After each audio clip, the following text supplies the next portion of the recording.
A lot of you have been asking me, Will, where have you been? At the beginning of the week, I had a chance to go to Vienna, Missouri. We talked about the issues that are important to us: healthcare, schools, a better economy in rural America.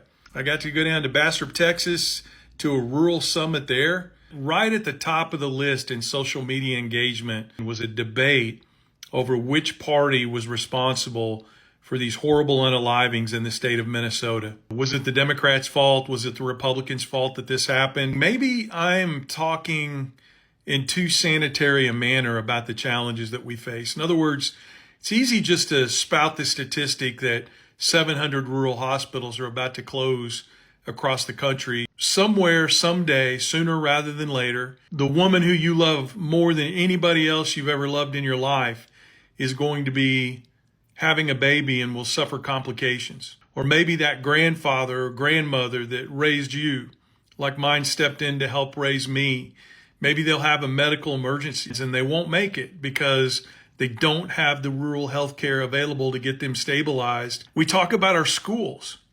You know, I can't think of any other institution except for the church in rural America that plays such an important role in the identity of a small town or a county in rural America.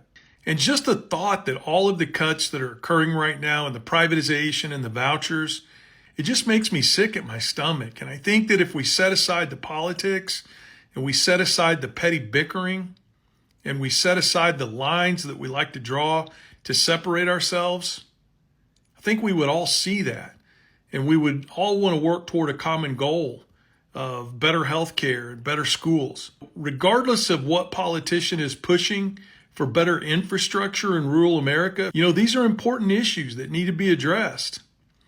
And I don't know, when I saw that it wasn't health care that was at the top of the list for items that people were debating in rural America this weekend, it wasn't the demise of our public school system in rural America, it wasn't even ag policy. You know, all these poor farmers out there that spent hundreds of thousands of dollars to do the right thing in regard to making their farms better, that are never going to get reimbursed for that. It wasn't any of those issues that were at the top of the debate structure. It was, who can we blame the unalivings of these poor people in Minnesota on? It's the tainted, poisoned political well in this country that's causing things like this to happen. And I just want to say to all of us, including me, we can do better to come together to do the right thing for our country. I hope that's what we're doing here at the Back 40.